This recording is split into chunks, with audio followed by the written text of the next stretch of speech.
Life కి స్వాగతం. మీ ఆరోగ్య నేస్తం. ఇది కేవలం సమాచారంగా మాత్రమే భావించండి. ఈ సమాచారం ఆధారంగా ఆరోగ్య సమస్యలకు సంబంధించిన నిర్ణయాలు తీసుకోవద్దు. అందుకోసం వైద్య నిపుణులను సంప్రదించండి. ఆహార వ్యవహారాలు ఎలా ఉండాలి కిషన్ యోగి గారు? మితంగా తినాలి. రుచికరమైనది ఎప్పుడు కూడా ఆరోగ్యానికి హానికరం. అది గుర్తుంచుకోవాలి.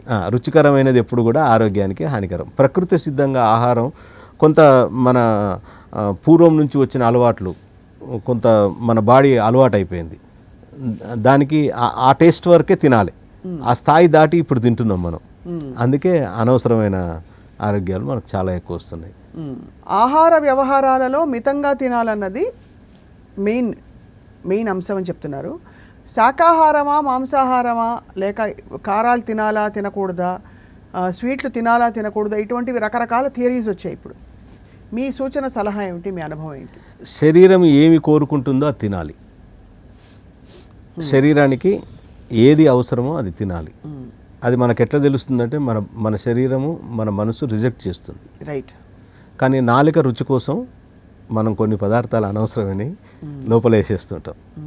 రెండవది ఏంటంటే తినడానికి మన భారతదేశం యొక్క వాతావరణ పరిస్థితులకు మనకు కొంత డిజైన్ ఉంది. అవును. ఎప్పుడు తినాలి, ఎప్పుడు తినకూడదు. అవును. ఇప్పుడు మనకు కొంత మార్పులు జరిగినాయి కొన్ని వందల సంవత్సరాల నుంచి. ఆ మార్పులు జరిగి మన యాటిట్యూడ్ మొత్తం మారిపోయింది. అవును. ఇప్పటికీ పల్లెటూరులో వ్యవసాయం చేసుకునే వాళ్ళు ఎప్పుడు తింటారు? మార్నింగ్ తింటారు. యాక్చువల్గా మన బాడీ ఆహారాన్ని ఎప్పుడు డైజెస్ట్ చేసుకుంటుంది అన్నది ఇంపార్టెంట్. మార్నింగ్ 7 to 8 బిలో మన బాడీలో అంటే మన పొట్టలో కెమికల్స్ ఊరుతాయి. ఎప్పుడైతే ఆ కెమికల్స్ ఊరినాయో ఆ కెమికల్స్లో ఈ ఆహారం వేస్తే అది అరుగుతుంది. ఆఫ్టర్ తిన్నాం అనుకోండి, అప్పటికి ఆ కెమికల్స్ ఊరుతుంటాయి బాడీలో. ఈ తర్వాత ఇది ఇంకో ఫార్మేషన్ జరుగుతుంది. ఈ కెమికల్ కొద్దిసేపటి తర్వాత ఎప్పుడు కూడా ఒక కెమికల్కి ఇంకో కెమికల్ కలిస్తే అది మార్పు చెందుద్ది కదా. అది మార్పు చెందిన తర్వాత మనం ఆహారం తింటున్నాం. అవును కదా. అందుకే గ్యాస్, ఇంకో అల్సర్ ఇవన్నీ వస్తున్నాయి. సాయంత్రం ఎప్పుడు తినాలంటే సాయంత్రం సుమారుగా 5:30 to 6:30. ఆ తర్వాత ఏం తినకూడదు. తిన్నా అది రేపు అరుగుతుంది. రేపు మార్నింగ్ దాకా అది వేరే రకంగా ఫామ్ అవుతుంటుంది. ఇవాళ ఖాతా అయిపోయింది. సో ఇది మేజర్. ఇప్పుడు ఎప్పుడైనా సరే మీరు ఒకటి ఇక్కడ ఈ టాపిక్ వచ్చింది కనుక చెప్తున్నాను. గ్యాస్ ప్రాబ్లం ఉన్న వాళ్ళు ఈ రెండు పాటిస్తే చాలా వరకు తగ్గిపోతుంది. ఈ టైమింగ్స్ పొద్దున్న సూర్యోదయం అంటే ఇంకా 8 బిలో 8 ఇంకా 7:30 వరకే బెటర్ అన్నట్టు. సో ఏమవుతుందంటే ఈ కెమికల్ ఊరిన కెమికల్ ఆహారం వస్తే ఈ ఆహారాన్ని అరాయించుకుంటుంది. లేకపోతే ఆ కెమికల్ ఏం పని చేయాలి? అది మొత్తం వెళ్ళి మన చుట్టూ ఉండే గోడల్ని హరాయిస్తుంది. సో అక్కడ ప్రాబ్లం వస్తుంది. అవును.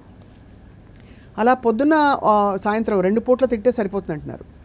సుమారుగా మనిషికి 2 పూటలు సరిపోతుంది. అదే బాగా తిని శరీరాన్ని పెంచి మనం తిన్న ఆహారం సరిపోక 3 పూటలు 4 పూటలు ఇట్లా పెరిగిపోయింది. ఊరికే అనలేదు కదా గురుగారు. మన ఒకసారి తినేవాళ్ళు యోగి, 2 సార్లు తింటే భోగి, 3 సార్లు తింటే రోగి.